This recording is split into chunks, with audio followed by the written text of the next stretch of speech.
Okay, so we are back with another episode of Combustible Brains. This is our third or fourth episode in the row. So props to us for consistency this time. No shout out to any listeners because we don't care about any of you.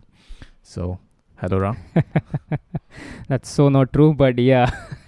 We care about Hello, you a man. little bit. Only a little bit. But Only a little bit, yeah, exactly. if you get hit by a truck, we wouldn't be very disappointed. But we would be. Okay. So that's how we treat our listeners on this podcast, which is to say with the minimum amount of respect. Oh, shit. So. But that said, that was so tell your random. friends and also tell your friends about this podcast, and more importantly, buy our merch, which does not exist yet, but we will bring out merch that you can buy, so we can buy expensive stuff that you cannot afford. That is our goal. So You're really on the roll today, man. You're really on the roll. yeah, that's true. I am 32 now, so I am wiser as of yesterday, and I'm also a little hungover. So this podcast is going to be a trip. So let's just go with that. Yeah, this is gonna be entertaining for me Oh yeah. and for the listener too. So no shout out to anybody of you this time, but if you listen to one more episode, we'll give you a shout out next time around. Okay. Definitely. So, cool. So Ryan and I were talking about Stuxnet a week ago, and we thought this would be a good topic to talk about just in general. So Stuxnet. Ra, what do you think about Stuxnet? The name itself sounds kind of scary to me because it's like an X and it says Stuxnet, and then when you go to the Wikipedia page of it directly starts with like malicious computer worm and nuclear program of Iran, and all of these things together they are not comforting They are not to read comforting it in at a all. sentence. No way.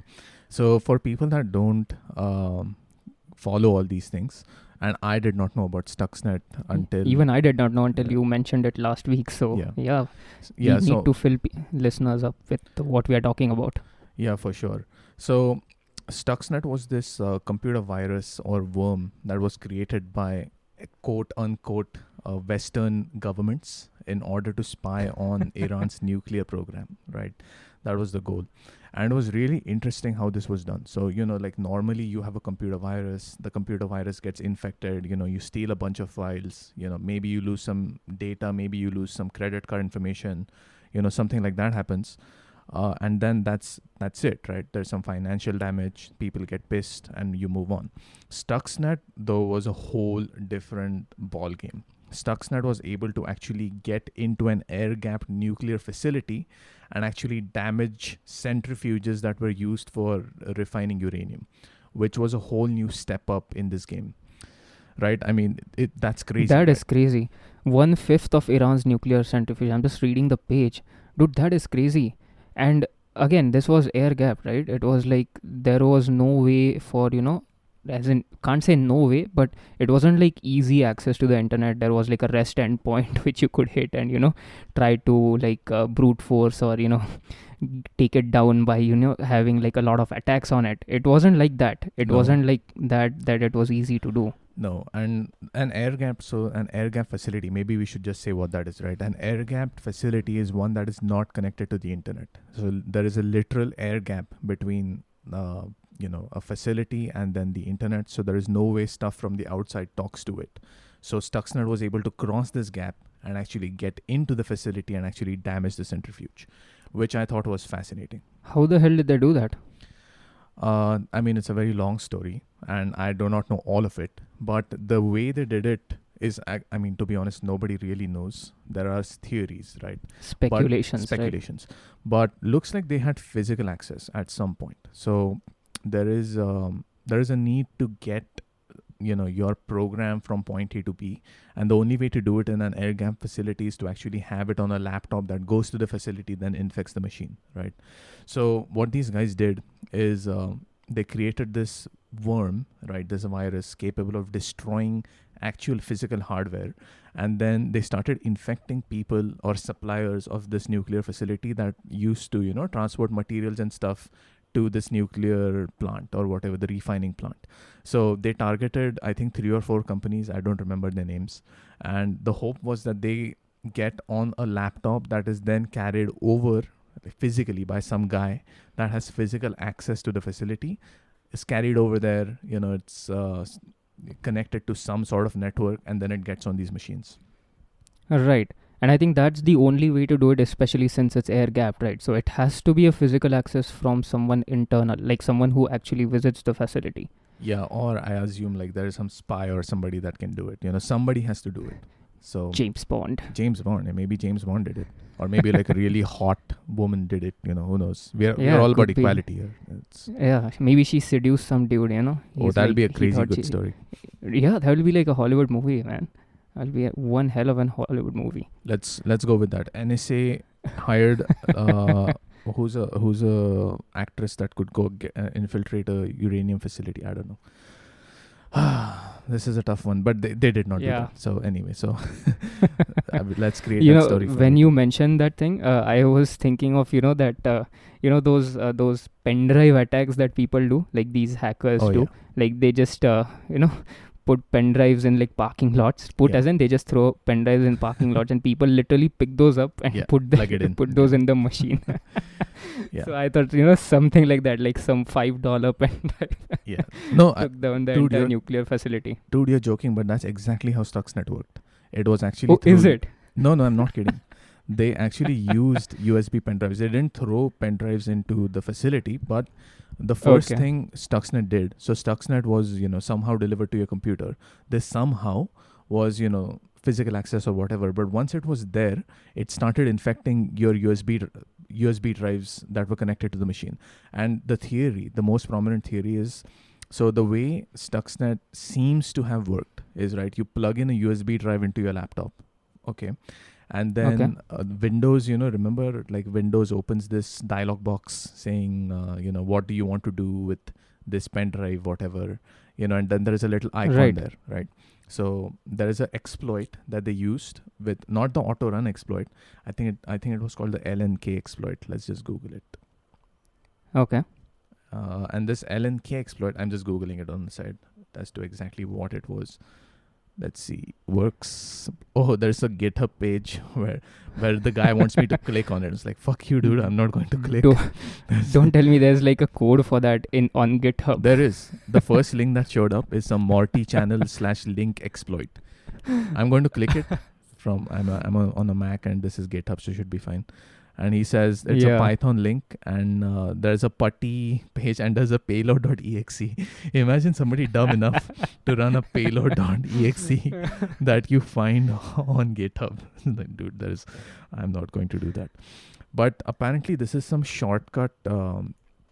It says malicious shortcut. So apparently it creates some shortcut, and there is an exploit in Windows that Stuxnet used to, I think it was like the rendering of the shortcut, or it creates the shortcut or something, which escalates privileges on your machine. And that's when, instead of, showing you the icon or the shortcut or whatever it was, Stuxnet then starts taking over. So that's how they actually infected you in the first place.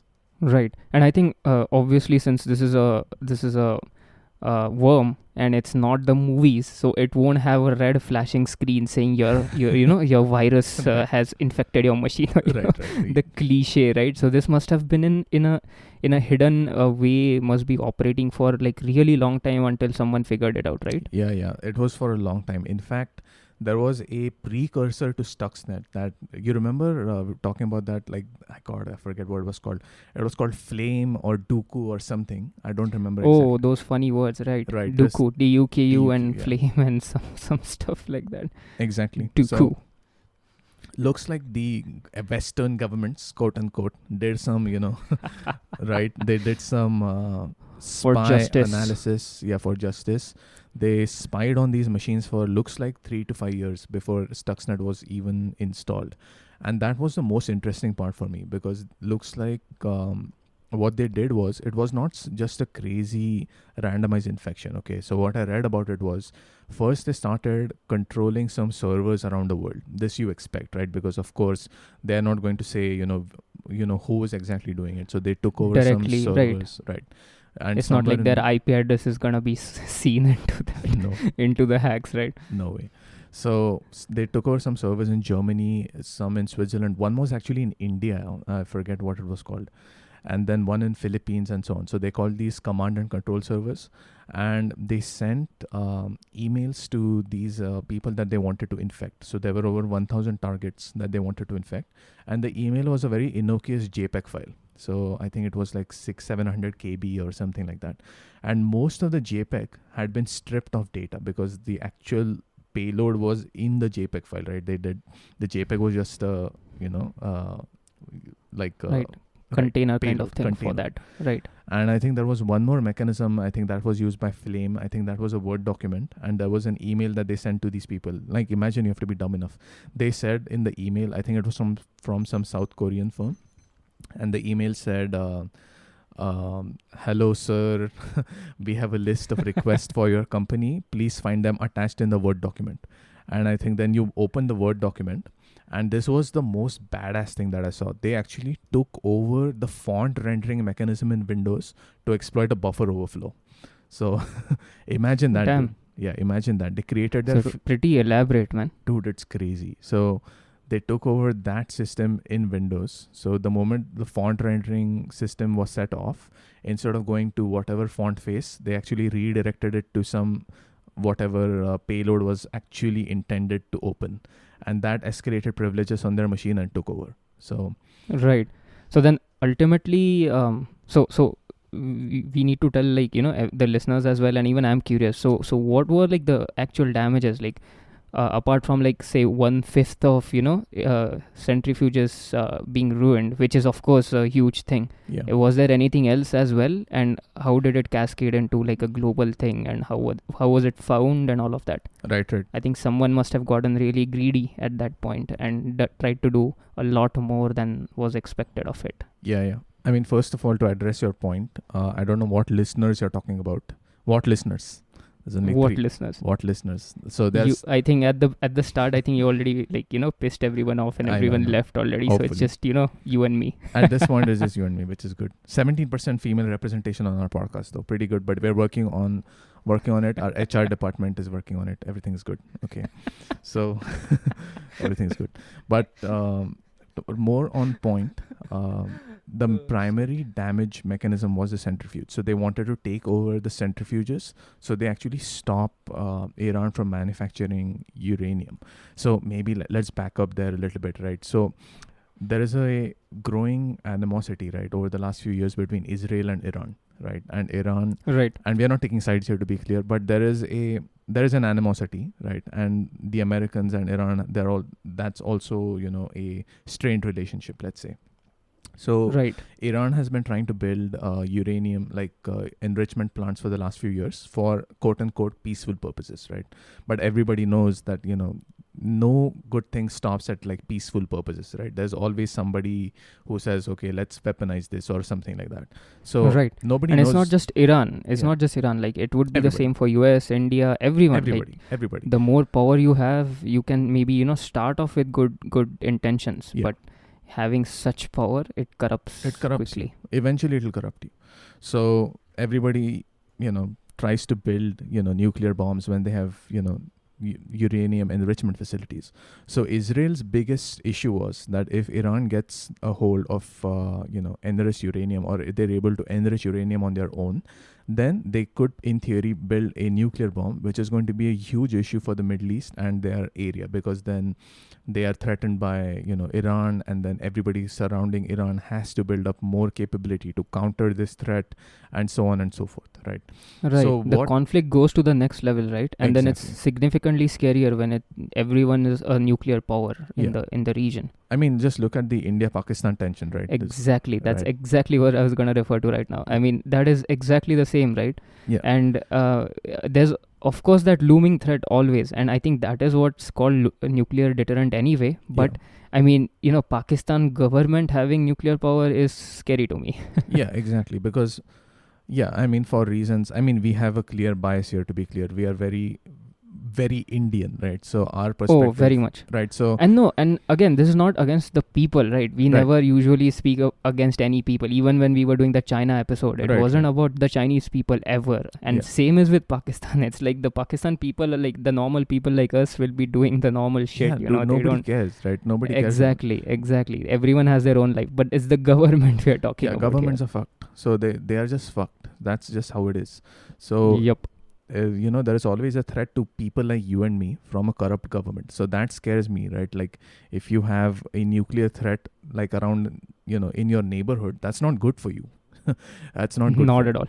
So anyway, so they have the same issue there. So what Israel and United States wanted to do, this is public, is that they wanted to neutralize the Iranian nuclear threat, right? So there's been many ways to do this.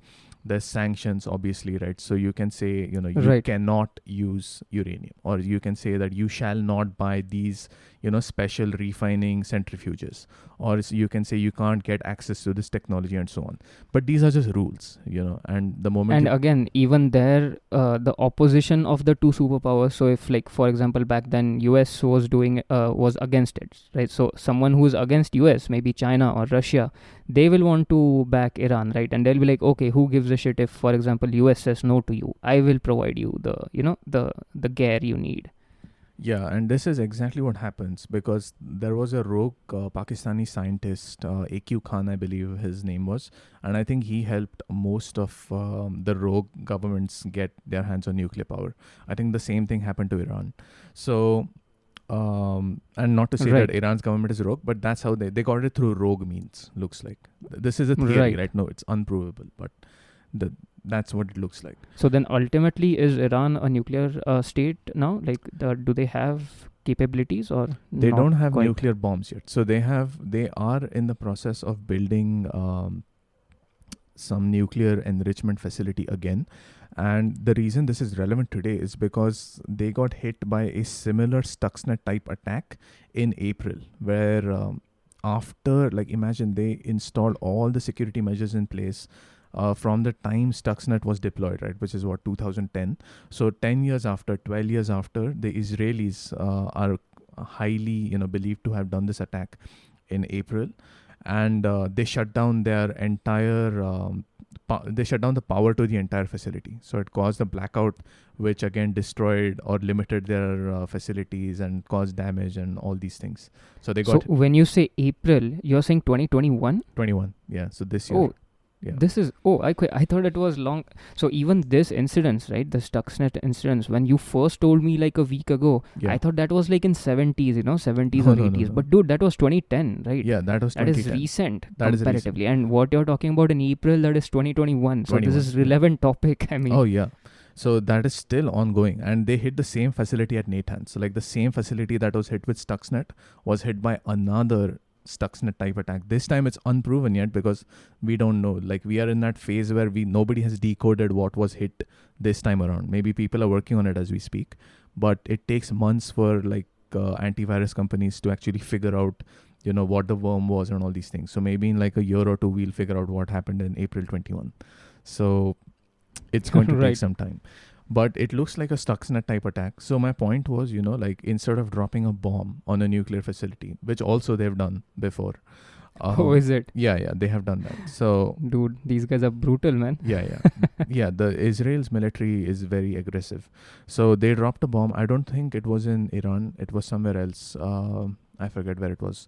But yeah, they took out a radar station and then went in and dropped a bomb somewhere and completely destroyed the nuclear facility. So instead of doing that, I think the Bush administration didn't want them to do that.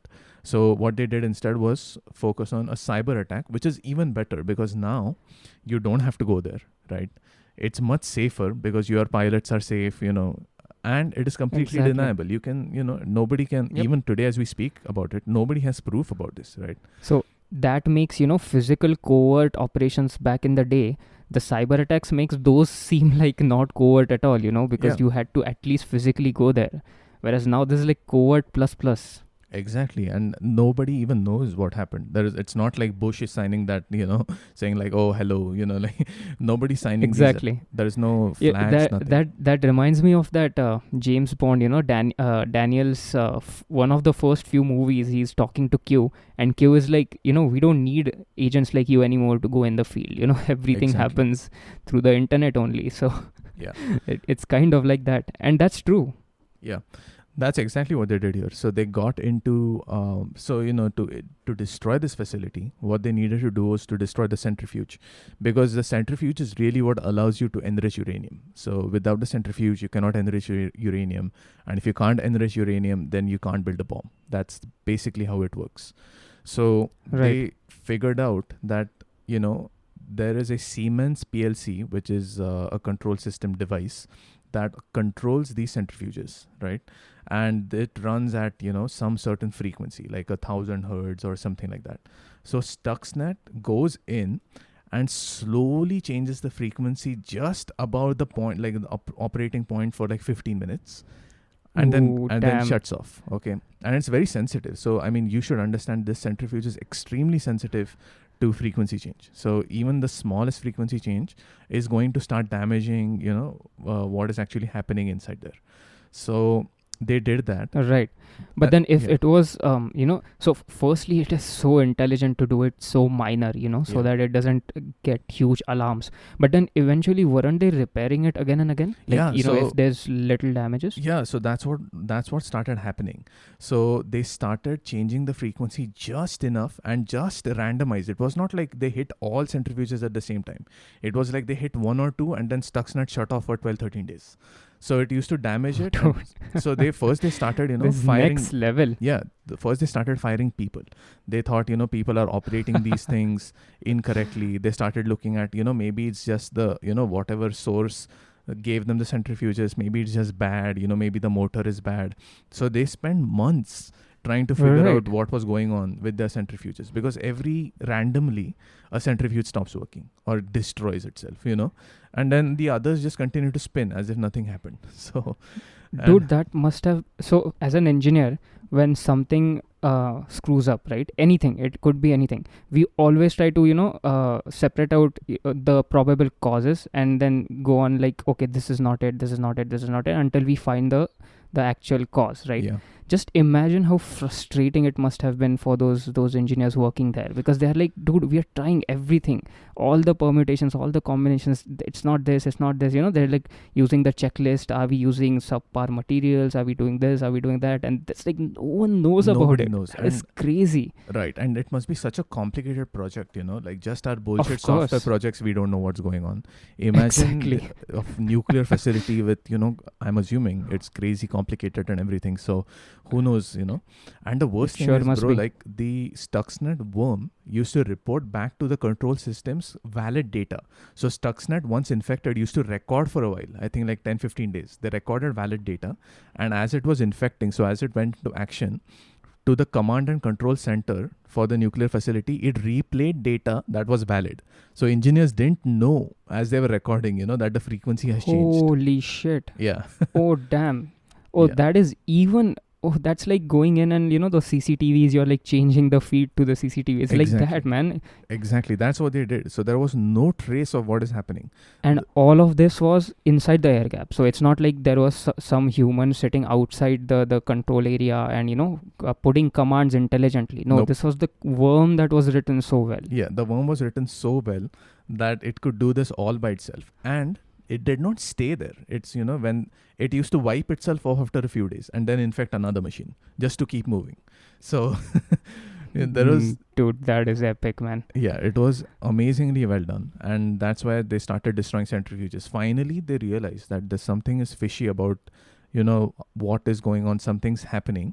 And then they finally, I think, found out. But they have never acknowledged it. So that was independently found by somebody else, that they're actually, this infection is going on. Oh, damn. Okay. But then, officially Iran has never said that, oh, yeah, we were hit. Is it like that? Well, they have said, but they always try to downplay it. You remember when that Pakistani Air Force caught an Indian pilot, how the Indians said, like, oh, no damage was done, it was not our plane, blah blah. We always try to downplay when things happen to you, right? Same thing happened in Iran's case. They say, that okay, we got hit by an attack, but there was very minimal damage. Our efforts are still on track. We are still good. They pretend. So Right. Right. And it will be humiliating to, accept that, right? exactly. So they don't do that. So it was amazing to me how sophisticated this thing was, and this was not immediately apparent to them. So which is the most frustrating thing, like you said, from an engineer standpoint. Just imagine, like, things are just stop working, right? You don't know what's Right. going on. All of your checklists are, all of them seems fine. Everything seems fine, and it's still screwing up. Yeah, that was fucked up. So anyway, I mean, I found this Feel endlessly sorry fascinating. feel sorry for the people who lost their jobs, man. They were just doing their work. Yeah. Yeah, there is nothing anybody can do about it. There's also a data collection module. I mean, this was so sophisticated. The data collection module took over some Windows update mechanism to spread and collect data and all these things. So they were actually scouting computers for Stuxnet before they actually deployed Stuxnet. And this had remote update capability and everything. It was written like a proper piece of software. So Damn. yeah, Yeah, no. you were saying that it was signed and stuff, right? Oh yeah. It was a part of an official Windows update. Yeah, And- yeah. So yeah, it was amazingly well done. I mean, and I don't know if you know this, but it was an MD5 hash collision that they exploited. So they actually, yeah, which is even more sophisticated, right? So they actually figured Damn out it. what hash collision to create a valid certificate. So what time and what serial number to get from the Microsoft licensing authority. They tried. I mean, they used obviously infinite amount of compute power to do this. So Right. yeah. And like they say with these cyber attacks, right? The person who's attacking has all the time in the world to get ready, get basically bulked up to fight. And the person getting attacked has no freaking clue until they get attacked. Yeah. And in this case, they did not even know while they were getting attacked. So Yeah, no, true. And I didn't think about that. That's true, man. It's crazy. dude, this story is significantly more interesting than what we quickly spoke of last week, because this is so dope, man. Yeah, no, I mean, of course it's bad. Okay, let's not like pretend it's not bad. It's bad, and we are not like taking sides of either Iran or US or any country. But dude, this like whatever they did was awesome. yeah, no, that was very sophisticated. That's why I found it fascinating. And for somebody that really wants to read this, I think read on this or watch stuff on this. I read a book. Maybe I'll link it in the podcast notes. I'm very bad with names. I think it is called Road to Zero Day by Kim somebody. I forget names. I'll put it in the podcast like notes. And then there's another HBO series, I believe, which is called Zero Day. I think it's on YouTube or HBO. I forget. We'll put all this stuff in show notes. It was awesome. So anybody who really wants to explore this topic should get into it and look around, see for yourself. Quite fascinating stuff. Yeah, I was gonna ask you, how is there not a movie on this yet? But No, then there I is. read in Wikipedia it says Black Hat, like Michael Mann's 2015 movie Black Hat. Oh, I haven't watched that. I But don't know. Yeah, let's see. is actual Stuxnet? Okay, no, there's just references they're talking about. Okay, yeah, I'm dude, just this googling is on the side. this will make an epic movie. Oh, yeah. If it hasn't been done yet, I'm not sure. But No, it's been if done. it hasn't been, yeah, It's on Amazon Prime. It's called 0 Days. I just googled it. It's directed by Alex Gibney. I've watched this one. It's a really good movie. It's a documentary. So you should watch it. People, who are interested in this, go for it. dude, this must be awesome. Yeah. Nice. Did you see that China hit a power plant in India with a similar attack, I think last year, where they shut off the power grid? Is it? Yeah. No, I had no idea. What? Any names? Anyone who admitted? No, there is no admission that we were hit and so on, but there is proof. So the Chinese hackers, they hit some power grid in Mumbai and shut it off at will. So imagine they're Holy hitting shit. critical infrastructure and they just shut it off at will. So if there is ever a war, therefore it's going to turn off power. True, man. And when, it's always like that, right? When you actually start damaging civilians, the civilian cities, civilian life, that's when the country comes to knees faster, rather than, trying to brute force through the military, because the military is always going to be badass, right? Yeah. They know how to defend, they are like warriors. But when you bring the war into cities, Yeah. that's when shit gets real. But I think this critical infrastructure is the worst, man. Like, I really do not like this idea that, some warring government is turning off critical infrastructure in your country. The power grids, especially, True, I man. think, are very vulnerable. And it's and it might seem like, okay, you might not get your Netflix for 1 hour, but not everyone is watching Netflix, right? It's like hospitals and critical infrastructure, and all of those things are also affected by such things. Exactly. And complete disarray. It's not just like the traffic signals turn off, it's not just that, but No. and everything causes chaos when such things happen. Yeah. I mean, this comes back to, how much do you trust the government? So it's that's a Well, topic when for it comes another to day. China, when it comes to Chinese government, of course not. Nobody And trusts them. unfortunately, so okay, this could be a completely wrong statement, but I'm not sure how epic India is with cybersecurity, because I've not heard the best of the news or like articles when it comes to India and cybersecurity. Like, I don't know how epic India is while defending from attacks, from Right. these rogue governments. I Right, could be right. wrong. No, the thing with Indian intelligence is generally they are extremely low key. They're never in the media. So it's very hard to predict for you and me what they're actually doing. I personally have read zero things about them. So either, Exactly. either they have taken care of things in the background. I'm sure there's something. They But must have. yeah, I mean, all the IT know-how we have. I'm hoping that at least our people, have enough grunt to defend. And the fact that we are still alive means either they haven't attacked, or we are so badass that it's silently just blocking all the Chinese. Because yeah, let's be honest, I mean, China has been trying to do all this shit to US, to India, yeah. all the countries who they find as threats, right? And to be fair, it's also the other way, right? The United States will attack on China with cyber weapons. India probably does the same thing. It's always a back and forth, right? So because you have to it's like jiu-jitsu, you cannot just defend all the time. Some days you have to go in the offense and finish the threat. But you have to go on offense to defend yourself, Yeah. in a way, you have to. So it's it's a very precarious situation, but so they did hit Indian infrastructure, right? Especially a power plant, a power grid. Come on, I mean, if they're able to do stuff like that, we are not able to defend against them. Maybe more protections are in place now, but at least back then they turned off the power, and it was not that long ago. It was like a year ago. So Right. And that's also one of the the things I'm unhappy about, when more and more and more things are turning into connected tech, and all of that stuff. So I always think that, especially when reading these news articles and all of that, when more and more critical things start being connected to the internet, medical stuff, all of that, you are just adding more attack surface, right, to just get screwed. And some places, I believe, it's not even needed for those things to be turned into so smart, smart this, smart that. Like, yeah, like your TV does not need a camera, right? exactly.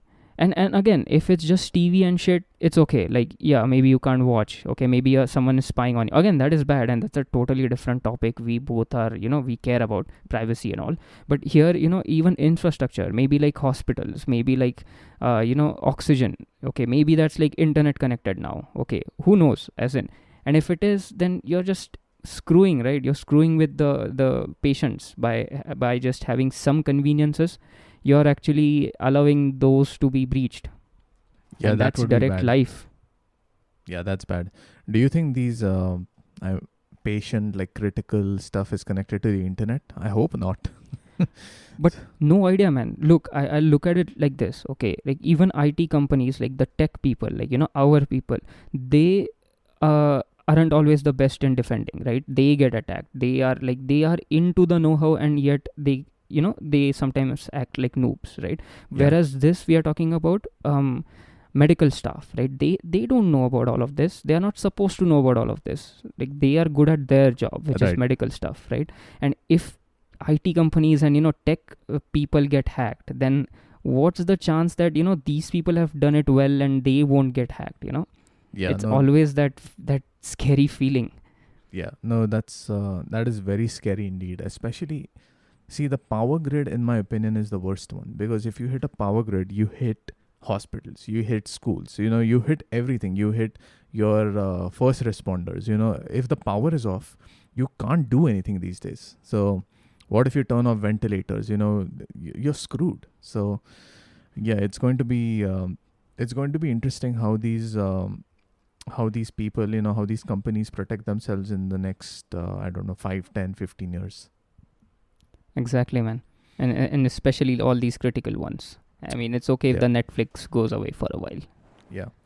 No, and I mean, see, the thing is, there is, at some point, if a state actor is against you, you can't really do anything. I think that's one thing that Stuxnet, or Dooku, or whatever these things they prove, is that if the NSA and the CIA and some Israel, cybersecurity arm, or whoever, China, if somebody has decided that they are going to target you, you are fucked. So that is, Exactly. you are Especially fucked. if it's like at a personal level, then you can like just forget it. I mean, if you are at a target list at a personal level, then you are even screwed. Like, if it's at a government level, okay, you might have resources to Right. help defend that. But if you're alone, you're screwed, right? You're fucked. You're fucked. There's because the 0 days that they exploit, these 0 days, even the companies that make this software, right? This link exploit, or this auto run exploit, or this font exploit, this Windows exploit, this Windows update exploit, even Microsoft didn't know about them, or the certificates that they stole from, I think it was J Micron and some Real Tech or Media Tech or one of these companies. They are actually signing Right. things as if they're valid, and they're stealing certificates, from legit manufacturers, legit companies. So there is no way you can stop something like that. As in, literally, there is no way, because no patch exists when the exploit hits. So you cannot protect against, these exploits. Not possible. Exactly. That's why they call it 0 day, right? Yeah. Those are always the worst, and it's always the fact that 0 days are first sold, and in the communities who know this, they know it first. Maybe Right. it's sold to the bidders, that this that, and later it comes to the media. Later we all come to know, okay, oh, this was an exploit. Oh, okay, it was there for the past 5 years or something like Right. that, and that is always the case. Right. I mean, the idea behind 0 days is, let's say, like, you find an exploit, right? And then instead of telling everybody else about it, you tell me, let's say I made the software about the 0 day. Let's say I pay you some money for it. I pay you, whatever good money for it. I patch the exploit, right? I send out the patch, everybody gets updated. And then we tell people, that there was a 0 day exploit. That's why it's a 0 day, right? It was patched immediate. Like, you get the news of it being patched after it was patched. So nobody can exploit it. That's the idea. But Right. But even there, I would say, again, if the person who found it is a good player, the white hat type of person, yes, they will, tell the correct company. But if right, it's a black hat, they will obviously sell it at the black market. exactly. Even worse is, even if they sell it to the main company and that is patched, do people actually update their devices? And that's one of the things we were talking about, right? Yeah, no, that is, I mean, 0 day or not, there are actual exploits that are found by companies themselves, right? So exploits, security patches, security vulnerabilities. It's so important to update your devices. I cannot like overstate this. You have to update devices the Exactly. moment updates are available for them. And I think lately, since the past maybe 2, 3, 4 years, Android has been giving great security updates every quarter. Like most people, at least like Samsung or Google, they have been giving, I think, at least quarterly security updates, right? And I'm assuming iOS also does a great job at that. Yeah. So always keep your devices on your network updated. Yeah. At least the popular phones, right? So, any mainstream phone from Samsung gets security updates regularly. iPhones, obviously, they have been doing that for the last few years. But all these sketchy manufacturers, especially like in India, there are so many sketchy phones that are sold, right? Like the Chinese phones, or, off-brand phones. Like, nobody's going to Dude, a patch these lot. phones. Dude, a lot of them. And even I again, this could be a wrong statement, but even the so many thousands and thousands and thousands of Chinese phones, say for example, companies make, those, if they, due to the sheer amount of volume of the phones they make, even these companies aren't able to address each and every phone with all the updates, right? So say maybe you got a new Xiaomi phone. Okay, so the new phone of course will get great updates, right? And all their old phones also get MIUI updates for years and years. But are they having security updates which are updated every quarter, or something like that? Definitely I not. don't know. Exactly. And Because first of the all, sheer amount. yeah, the sheer amount is one thing, but it's also like, come on, like if you buy a Chinese phone, you are already being spied on. That is this is obvious. So Actively spied on. actively Exactly. spied on, because this is how, and this is not for some greater cause or that you are incredibly important. No, they just want your data. That's how they make money.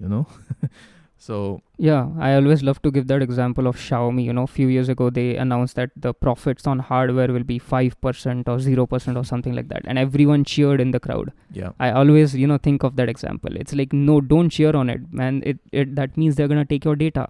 yeah. Of course, they're gonna take your data. Or this is going to go to next level when we plug you into the metaverse. Then we're going to take your entire brain with us. If you haven't heard that episode, do check that out. Shout out to our episode. Shameless plug.